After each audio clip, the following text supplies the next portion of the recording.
বিশ্ব রাজনীতির আকাশে এই মুহূর্তে এক অদৃশ্য ঝড় শুরু হয়েছে। বাইরে থেকে সবকিছু স্বাভাবিক মনে হলেও ভেতরে ভেতরে এক বিশাল সিদ্ধান্তের কাউন্টডাউন যেন শুরু হয়ে গেছে।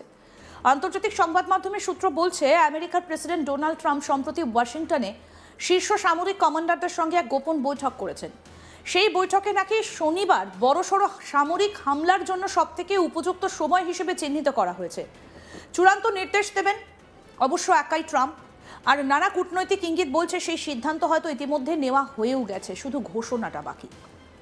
এই পরিস্থিতিতে রাতারাতি তৈরি হয়নি, এটা কোনো আকস্মিক উত্তেজনার ফল নয়, বরং কয়েক মাস ধরে ধাপে ধাপে হিসেব করে এক বিশাল সামরিক বলয় গড়ে তোলা হয়েছে, যার কেন্দ্রে রয়েছে ইরান।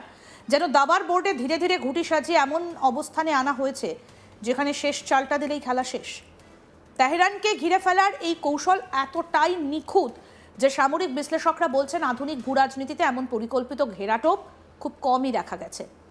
মধ্যপ্রাচ্যের বিভিন্ন ঘাঁটিতে এখন একের পর এক আমেরিকান যুদ্ধবিমান সক্রিয়, শুধু উপস্থিতি নয়, এগুলো সবই অত্যাধুনিক স্টেলথ এবং বহুমুখী আক্রমণক্ষম বিমান।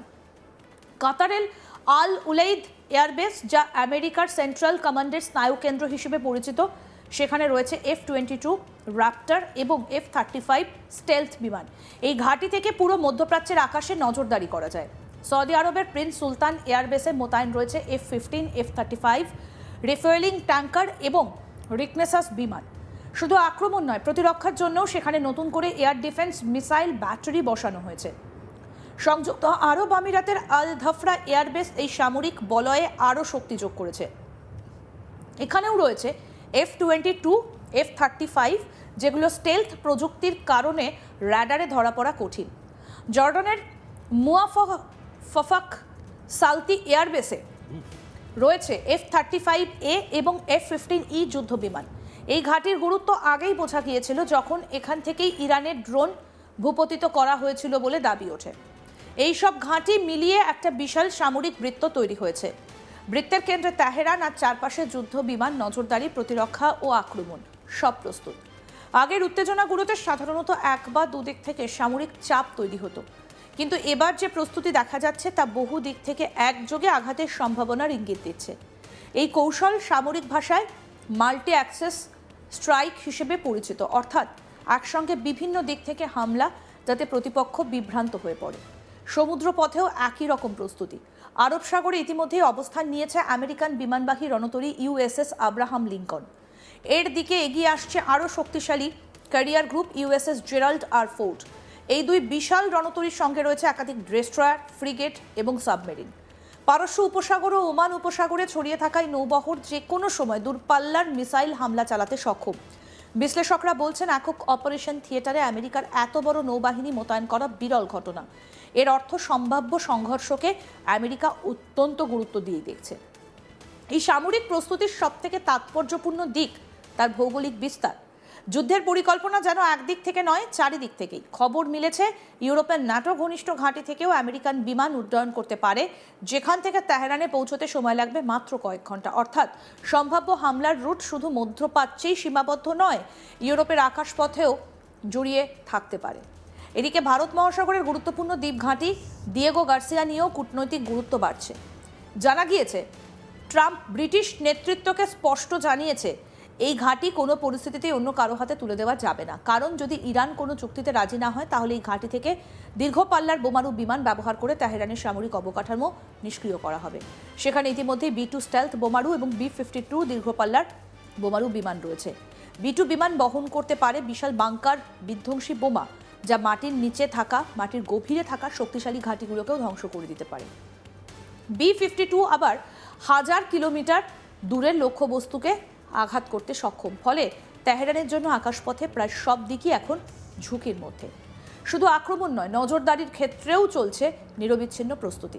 আমেরিকান নৌবাহিনীর MQ-8C ট্রাইটন ড্রোন পারস্য উপসাগরের আকাশে নিয়মিত উঠছে। এই ড্রোনের 360 ডিগ্রি রাডার একসঙ্গে বহু লক্ষ্য ট্র্যাক করতে পারে।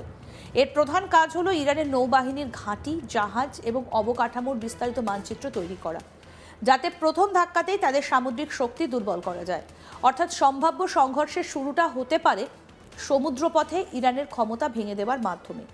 এই সমস্ত প্রস্তুতি ইরান নিশ্চয়ই বুঝতে পারছে।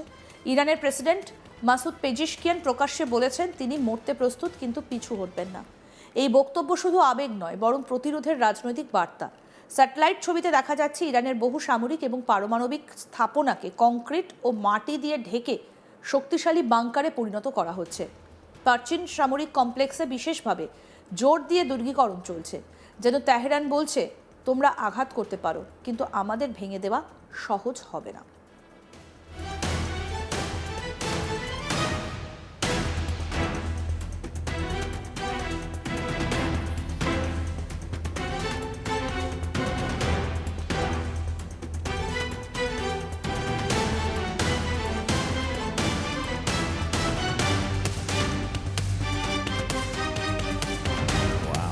Look at this. এই উত্তেজনার মধ্যে আরেকটা গুরুত্বপূর্ণ ভূরাজনৈতিক বার্তা এসেছে। রাশিয়া ও ইরান যৌথ নৌ মহড়া চালিয়েছে ওমান উপসাগরে। এই মহড়ায় আমেরিকান যুদ্ধজাহাজের উপস্থিতি ছিল খুব কাছে। এর মাধ্যমে মস্কো স্পষ্ট ইঙ্গিত দিয়েছে যে তারা পুরো পরিস্থিতি নিবিড়ভাবে পর্যবেক্ষণ করছে। অন্যদিকে চীন শেষ মুহূর্তে তাদের নৌজাহাজ মহড়া থেকে সরিয়ে নেয়।